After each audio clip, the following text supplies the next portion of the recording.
News first எஸ்லோன் தெனமுத்து சாயனவின் மற்றொரு கட்டம் வேங்கொட பண்டார்நாயக்க மத்திய வித்தியாலயத்தில் இன்று ஆரம்பமானது. நியூஸ் ஃபர்ஸ்ட் எஸ்லோன் தனமுத்து சாயனிய 6வது தடவையாக இம்முறை நடைபெறுகின்றது. இந்த நிகழ்வின் ஆரம்ப நிகழ்வில் பெட்ரோலிய வளத்துறை பிரதி அமைச்சர் சரண குணவர்த்தன பிரதம அதிதியாக கலந்து கொண்டிருந்தார். தேசிய நீர்வளங்கள் வடிகால் அமைப்பு சபையின் தலைவர் கருணாசேன ஹெட்டியாராச்சியம் இதன்போது பிரசன்னமாகியிருந்தார். வீடொன்றை நிர்மாணிக்கும் எண்ணத்தில் உள்ளவர்கள் அந்த துறையில் நிபுணத்துவம் பெற்றவர்களிடம் இதன்போது ஆலோசனைகளை பெற்றுக் கொள்ள முடியும். මේ කටයුතු ආරම්භ කරේ මීට වසරකට පෙර மாவனல பகுதியிலே தனமுத்து சாயனவின் முதலாவது கட்டத்தை ஆரம்பித்தோம். அதன் பின்னர் ஹந்துநெத்தி, காலி, மகரகம, புத்தளபோன்ற பகுதிகளில் ஏற்பாடு செய்த இந்த திட்டத்தினூடாக ஆயிரக்கணக்கானவர்களுக்கு சேவைகளை வழங்கியுள்ளோம். தனமுத்து சாயன இன்று மாத்திரமல்ல, நாளையும் நடைபெறவுள்ளது. இதன்போது உங்களுக்கு தேவையான ஆலோசனைகளை பெற்றுக்கொள்ள முடியும். வீடு ஒன்றை நிர்மாணிப்பதற்கு தேவையான ஆலோசனைகளை பெற்றுக்கொள்ள முடியும். අපි අද දවසේ කටයුතු සංවිධානය කළ තියෙනවා. අපේ නිවසක් හදාගන්න ගියාම ඒ නිවසට අවශ්‍ය வீடு ஒன்றை நிர்மாணிக்கும் போது தேவையான அனைத்து விடயங்களையும் பெற்றுக் கொள்வதற்காக பாரிய சிரமங்களை எதிர்நோக்க வேண்டியுள்ளது. அதேபோன்று இவ்வாறான நடவடிக்கைகளுக்கு தனியார் நிறுவனம் ஒன்றிடம் செல்லும் போது ஆரம்பம் முதலே பாரிய தொகையை செலவிட வேண்டி ஏற்படுகின்றது. அதனால் சிரச மற்றும் எஸ்லோன் ஆகிய நிறுவனங்களினால் ஏற்பாடு செய்யப்பட்டுள்ள இந்த திட்டத்திலிருந்து இலவசமாக அதனை பெற்றுக் கொள்ள முடியும். எமது நன்றிகளையும் தெரிவித்துக் கொள்கிறோம். විශේෂයෙන් අපේ ගෞරවනීය ස්තුති පුද කරනවා. තමන්ගේ නිවාස ඉදිකිරීමේ කටයුතුවලදී வீடு கொண்டை நிர்மாணிக்கும் போது எதிர்நோக்குகின்ற பிரச்சனைகளுக்காக சிறந்த பதிலை இந்த துறையில் தேர்ச்சி பெற்ற நிபுணர்களிடமிருந்து பெற்றுக் கொள்ள முடியும். வீட்டின் வடிவமைப்பு, பொறியியலாளர்கள், பிரதேச சபை, சட்ட நடவடிக்கைகள் தொடர்பான தெளிவினை இதன்போது பெற்றுக் கொள்ள முடியும். வீடு கொண்டினை நிர்மாணித்துக் கொள்வதற்கான ஆலோசனைகளை பெற்றுக்கொள்ள சிறந்ததொரு சந்தர்ப்பம் கிடைத்துள்ளது. තමන්ගේ නිවාස ඉදිකිරීම සම්බන්ධයෙන් උපදෙස් ලබා ගැනීමට நியூஸ் ஃபர்ஸ்ட் எஸ்லோன் தனமுத்து சாயனவின் ஊடாக பிரதேசத்தில் காணப்படுகின்ற நீர்க்குழாய்களை புனரமைக்கும் நடவடிக்கைகள் இலவசமாக மேற்கொள்ளப்படுகின்றன. இதேவேளை தனமுத்து சாயனவை முன்னிட்டு நடைபெற்ற சித்திர போட்டியில் சிறார்கள் ஆர்வத்துடன் கலந்து கொண்டனர். இந்த சித்திர போட்டியில் பங்கு பற்றிய 15 வயதுக்கு குறைவான சிறார்களுக்கு இதன்போது பரிசுகளும் வழங்கப்பட்டன.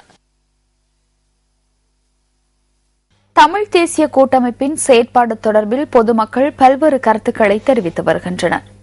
அவற்றில் சில அடுத்து. தமிழ் தேசிய கூட்டமைப்பு எடுக்கின்ற நிலைப்பாடு அது தமிழர்களுடைய எதிர்கால வாழ்வுக்கு இவ்வாறு துணை போகக்கூடியதாக இருக்கிறது என்பது மிகப்பெரிய கேள்வி. ஆனால் அந்த மிகப்பெரிய விடயத்தை தமிழ் தேசிய கூட்டமைப்பு கையாளுகின்ற விதம் இப்பொழுது பல்வேறு விதமான சந்தேக கண்ணோடு பார்க்க வேண்டிய சூழ்நிலையை தமிழ் தேசிய கூட்டமைப்பு ஏற்படுத்தி இருக்கிறது. தமிழ் தேசிய கூட்டமைப்பானது போரிற்கு பிற்பாடு எத்தகைய நிலைப்பாட்டை கொண்டிருக்கின்றது, தமிழ் மக்களுக்கான தீர்வு தொடர்பான விடயங்களிலே தங்களுடைய தெளிவுபாட்டை இன்னும் மக்களுக்கு தெளிவுபடுத்தவில்லை. இரட்டை நாக்குடைய அர்த்தத்திலே சில அறிக்கைகளை விடுவதும் ஒரு மாயையை ஏற்படுத்துவதுமாக தமிழ் தேசிய கூட்டமைப்பு இருந்து கொண்டிருக்கிறது. ஆனால் ஒவ்வொரு பாராளுமன்ற உறுப்பினரும் ஒவ்வொரு திக்கு திசையாக இருந்து கொண்டிருந்தார்கள். ஒவ்வொருவரும் ஒவ்வொருபட்ட கருத்துக்களை தெரிவித்திருந்தார்கள். ஆகவே மக்களுக்கு சரியான தீர்வுடைக்கும் சொன்னால் இவர்கள் சரியான முறையில் இயங்கியிருந்தால் தமிழ் மக்களுக்கு சரியாக தீர்வுடைக்கும் என்பதுதான் என்னுடைய கருத்து. காலி நெலுவ பகுதியில் உள்ள நரிதசங் போன்கா பாலர் பாடசாலையின் 25வது வருட பூர்த்தி இன்று நடைபெற்றது.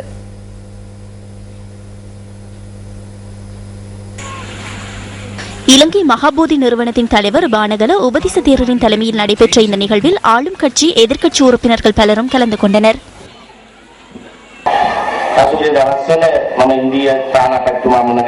அண்மையில் நான் இந்திய விவசாயிகளை சந்தித்தேன். கம்பதேவ யாத்திரை செல்லும் யாத்திரிகர்களுக்கு தேவையான நடவடிக்கைகளை செய்து கொடுக்க எதிர்பார்த்துள்ளோம்.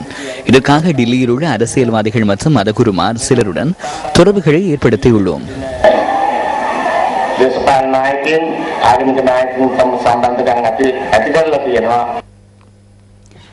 சக்தி டிவி நடாத்தி வரும் தமிழ் விவாத சுற்று போட்டியான த டிபேட் நிகழ்ச்சியின் பிரம்மாண்டமான 2வது அரையிறுதிப் போட்டி நாளை மாலை 5 மணிக்கு சக்தி டிவியில் ஒளிபரப்பாக உள்ளது. 2வது அரையிறுதிப் போட்டியில் திருகோணமலை புனித மரியாள் கல்லூரியும் ஹட்டன் அன்ஃபீல்ட் தமிழ் மகா வித்தியாலயமும் சொற்சமர் நடத்த உள்ளன. 2வது அரையிறுதிப் போட்டியில் வெற்றி பெறும் அணி 1வது அரையிறுதிப் போட்டியில் வெற்றி வாகை சூடிய கொழும்பு ரோயல் கல்லூரியுடன் இறுதிப் போட்டியில் பல பரீட்சை நடத்த உள்ளமை குறிப்பிடத்தக்கது. த டிபேட்டர் சுற்றுப் போட்டியில் மலேகத்திலிருந்து வருகை தந்து மலைக்கச் செய்யும் ஆளுமை கொண்ட அணியாக திகழ்கின்ற ஹட்டன் என்ஃபீல்டு தமிழ் மகாவித்யாலய விவாத அணி தொடர்பான தகவல்கள் அடுத்து.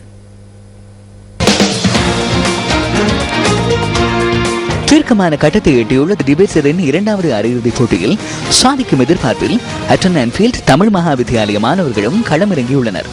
நமது நாட்டின் பொருளாதாரத்தின் முதுகெலும்பாக விளங்கும் தோட்டப்புற பாட்டாளி மக்களின் ஜீவபூமியான மலையகத்தில் இருந்து வருகை தந்த நூற்றுக்கணக்கான பாடசாலைகள் டிபேட் நிகழ்ச்சியில் பங்கு பெற்றிருந்தன.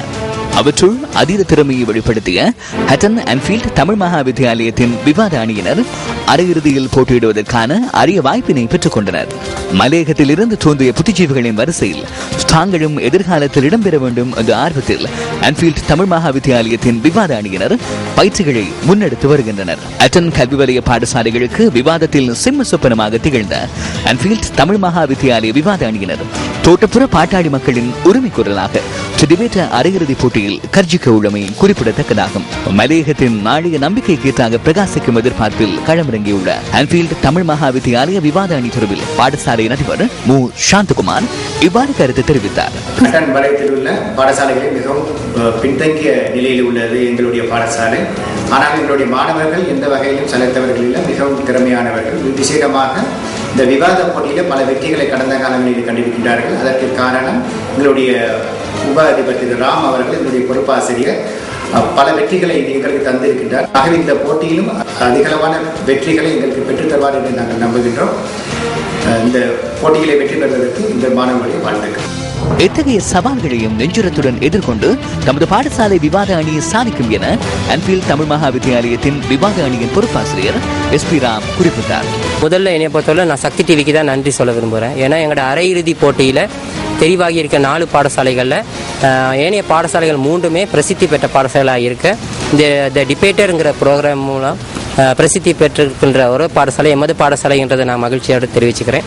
நாங்கள் பல்வேறுபட்ட விவாத போட்டிகளில் பங்கு பற்றி பரிசுகளை பெற்றிருக்கிறோம். இந்த போட்டியிலையும் கண்டிப்பாக நாங்கள் வெற்றி பெறுவோம்.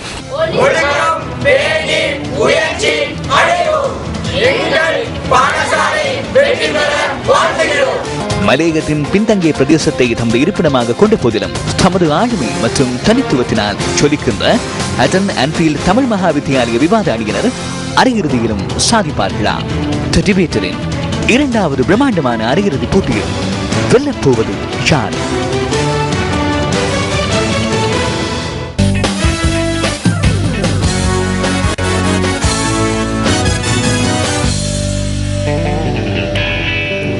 கிரிக்கெட் போட்டிகளை சர்வதேச ரீதியில் தொலைக்காட்சிகளில் ஒளிபரப்பு செய்யும் உரிமைக்கான விலை மனு கோரும் நடவடிக்கை இறுதிக்கட்டத்தை எட்டியுள்ளதாக இலங்கை கிரிக்கெட் நிறுவனத்தின் விநியோக பிரிவின் பிரதம அதிகாரி வஜ்ர தசநாயக்க தெரிவிக்கின்றார்.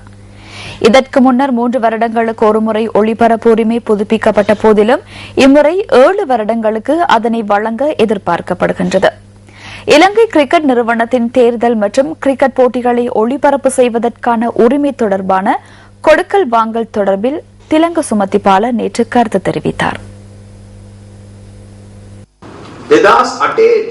மீளாய்வு குழுவின் தலைவரான எஸ் லியனகம 2008ஆம் ஆண்டு ஜூன் மாதம் 30ஆம் தேதி என்ன தெரிவித்தார். இதனால் தமக்கு பாரிய பாதிப்புகள் ஏற்பட்டதாகவும் அதற்கு ஜயந்த தர்மதாச உள்ளிட்ட குழுவினர் பொறுப்பு கூற வேண்டும் எனவும் அமைச்சர் காமினி லொக்குகேவுக்கு எழுதியிருந்தார். ஆனாலும் இந்த ஒளிபரப்பு உரிமம் தொடர்பான பிரச்சினை காரணமாக அமைச்சர் காமினி லொக்குகேயினால் நியமிக்கப்பட்ட குழு அவர்களுக்கு எதிராக சட்ட நடவடிக்கை எடுக்க வேண்டும். தண்டனை சட்டக்கோவைக்கு அமைய நடவடிக்கை எடுக்கப்பட வேண்டும். தற்போது எவ்வாறு நடவடிக்கை எடுப்பது? கிரிக்கெட் நிறுவனத்தில் தற்போது யார் எஞ்சியுள்ளனர்? கிரிக்கெட் நிறுவனத்தில் இறுதியில் இருந்தவர்கள் யார்? இடைக்கால தெரிவுக்குழுவினால் உப்பாலி தர்மதாச பதவிக்கு வந்திருந்தார். சகோதரனுக்கு எதிராக வழக்கு தாக்கல் செய்யப்படும். அடுத்தது யார் உள்ளனர்? அவருக்கு பின்னர் ஜெயந்த தர்மதாசு. தனக்கு எதிராக ஒருபோதும் அவரால் வழக்கு தாக்கல் செய்ய முடியாது. தொலைக்காட்சி கொடுக்கல் வாங்கல் தொடர்பான சர்ச்சைக்குரிய அறிக்கையை தயாரித்தவர்கள் தொடர்ந்தும் விழிப்புடன் உள்ளனர். அவர்கள் உள்நாட்டு அரசியல் மற்றும் கிரிக்கெட் நிர்வாகத்திற்கு கட்டுப்பட்டவர்கள் அல்லர்.